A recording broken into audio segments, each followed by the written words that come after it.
Hello and welcome to another TLDR US video.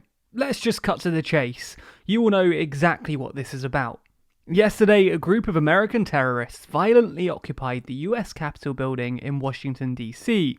At the time of recording this, 4 people have been confirmed dead. So today, we're going to do our best to explain what's brought all of this about in what's supposedly the world's beacon of democracy. Keep in mind that this is still potentially a developing situation, so obviously we don't have all of the information for you right now that may be available in a week or so, but we'll do our best to create the fullest possible picture.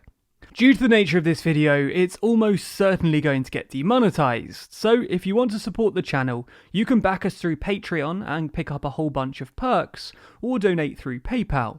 Links to both are in the description, and if you don't have the money, then liking, subscribing, and commenting helps us fight the algorithm suppressing this topic. Let's first start by making something clear. Throughout this video, we're going to be referring to those who took part in the storming of Congress as domestic terrorists. We at TLDR value our position as an impartial news source, but there's a difference between straddling both sides and acting as non-partisan. Yes, there are those who would side with the violent mob, but those people are wrong to do so. These people have sacked the halls of Congress. Their actions have resulted in the death of at least 4 people.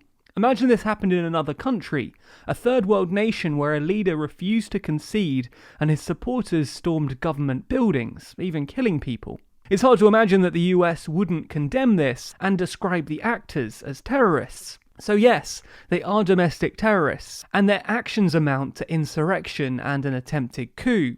They're in no way just protesters, peaceful or otherwise. Now, let's get a bit of context. Yesterday, January 6th, was the day set for the congressional certification of the Electoral College votes. It's the final step, after the actual election and voting of the Electoral College, in formalising the election process. A joint session of Congress was presided over by the Senate President, the Vice President of the United States, Mike Pence. Trump, however, still in denial over his loss, continued to reject the reality of the election. With him on the denial train were a number of other Republican senators and representatives who objected to the certification of Biden's win, drawing out the certification process, which generally has been little more than a formality. Regardless, it was supposed to conclude fairly swiftly. That obviously didn't happen. Outside the Capitol, a crowd of Trump supporters gathered to protest the certification of Biden's electoral win, with the president repeatedly encouraging them to press on. And that crowd, after breaking through lines of law enforcement, breached the Capitol building itself. They pulled down US flags, replacing them with Trump flags, before smashing windows and doors and forcing their way in. Some branding Confederate flags and weapons, and one even wearing a Camp Auschwitz t-shirt. It was even reported that shots were fired within the Capitol complex. Ultimately, this meant that House and Senate members had to shelter in place in the chamber, eventually fleeing to other undisclosed locations. The terrorists broke into not only the chambers, but also into private offices, including that of Speaker Nancy Pelosi. This is the first time in more than 200 years that the United States Capitol has been breached by masses. The last time it happened, the masses were British soldiers in 1814, during the War of 1812. Officials, Democrat and Republican alike, condemned these terrorists, with most, from Mitt Romney to Joe Biden to George Bush, referring to their actions as insurrection. Trump also took to Twitter to tell his supporters mildly to go home, but not before spouting falsehoods about his loss in the November election, and making clear his fondness for the terrorists. It should be further noted that this insurrection was not confined to Washington either. Pro-Trump protesters gathered outside numerous state governments, in red states and blue states alike. In some, like Kansas, many entered the state house itself. The question then occurs, what happens next? The answer is that there's a few paths, but most of them hinge on one thing. People are angry, and they want the instigators held responsible. And that's not just a Democratic thing either. New York Times journalist Jonathan Martin, who's covered Mitt Romney for years, said that last night was the angriest he'd ever seen the Utah senator. On the left, the fury is just as palpable. In response to a Trump tweet asking those who'd already begun sacking Congress to remain peaceful, soon-to-be Senate Majority Leader Chuck Schumer tweeted back, "It's a little late for that, don't you think?" At the time, Schumer was sheltering as gunfire echoed throughout the Senate chamber in which he's worked for more than 20 years. Statements of similar anger came from numerous other officials on both sides. Many have even taken that further, advocating for the immediate removal of President Trump from office. There are two practical ways this could happen. There's impeachment and there's the 25th Amendment.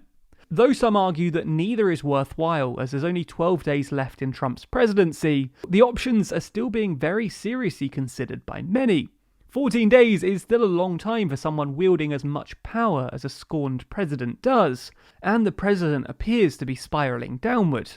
Representative Ilhan Omar has promised to introduce articles of impeachment, but their adoption is unlikely given the short time span. However, there does seem to be growing support among Senate Republicans for the removal of the president, should the articles advance to the upper chamber. It's worth noting that should the president be removed following a Senate trial, he could be declared ineligible to hold federal office again. This would mean that he would not be able to run for the presidency in 2024, as he's previously suggested he might. While disqualification is not automatic after removal, it is by a simple majority vote in the Senate following a conviction by 2/3 in the chamber. And yes, the Senate has disqualified officials twice before, once with a unanimous vote and the other with a vote of 39 to 35. The other option is the 25th Amendment.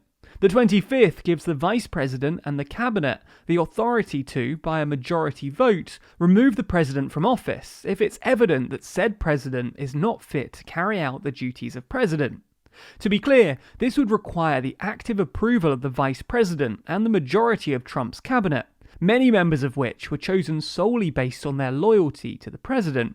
But pressure is mounting rapidly, so anything could happen. If the amendment was put into place, Pence would immediately become the acting president until Biden's inauguration.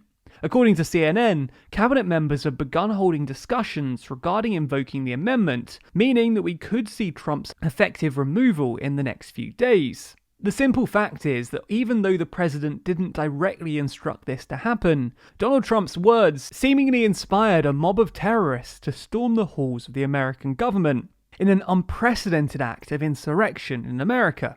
It's ultimately kind of unsurprising though. I'm not trying to defend the people who stormed the Capitol and fired shots, but it's easy to see how they've been led down this path. If they genuinely believed, as they've been told by their leaders, that democracy has been corrupted and the electoral system subverted, then this action simply doesn't feel as radical. The thing is that many leaders in the US were seemingly surprised by this action. Maybe they never believed what they were saying about the election being stolen, but if their listeners did, then this outcome shouldn't be all that shocking. They clearly shouldn't have done it, but after months of lies and rhetoric, those spouting it can't feign ignorance as to why it's happening.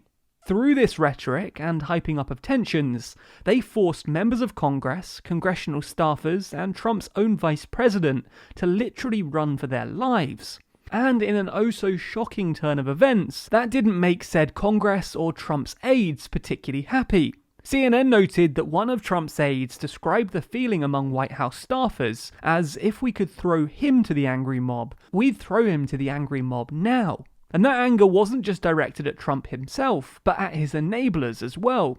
In a similar vein as the aforementioned scenarios is incoming Representative Cori Bush's announced plans to remove the House of members who sought to overturn election results. The basis of this idea is that they violated their oaths to the Constitution in attempting to overturn a legitimate small d democratic election. This obviously would have massive implications, and because it's quite unlikely that it will actually move forward, we won't dive in much deeper, but don't worry, if it does, we'll definitely make a video on that. In addition to domestic terrorism and insurrection, there's been one other term that's been applied to those storming the Capitol: treason. The US Code defines treason as whoever owing allegiance to the United States levies war against them or adheres to their enemies. Now, none of us are admitted to the federal bar, but US citizens besieging the US Capitol, the seat of their lawfully elected representatives, seems like an act of war by people owing allegiance to the US. It's possible that, for his role in inciting this violence, Trump may also be guilty of treason.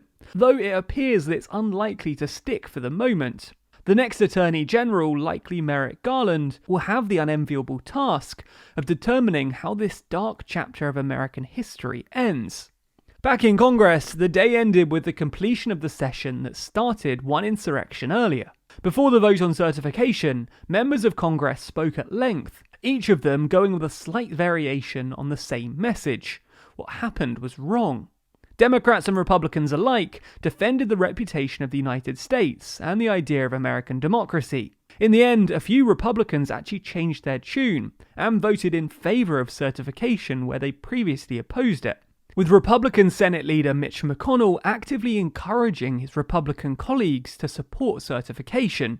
This election actually was not unusually close. Just in recent history, 1976, 2000, and 2004 were all closer than this one.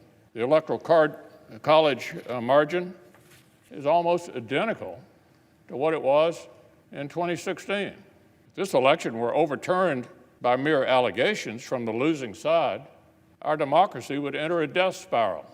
We'd never see the whole nation accept an election again. Every 4 years would be a scramble for power. Self-government, my colleagues, requires a shared commitment to the truth and a shared respect for the ground rules of our system. We cannot keep drifting apart into two separate tribes with a separate set of facts and separate realities, with nothing in common except our hostility towards each other and mistrust for the few national institutions that we all still share. Their relative unity came too late, with its tardiness having potentially disastrous effect on the state of American democracy. But I suppose better late than never. I hope at least. What do you think of this whole situation? Be sure to let us know your thoughts in the comments below. As always, be sure to subscribe to the channel and hit the bell icon to be notified every time we release a new video. Special thanks to our Patreon backers who make videos like this one possible. And if you want to see your name at the end of videos, then you too can back us on Patreon. The link to that's in the description.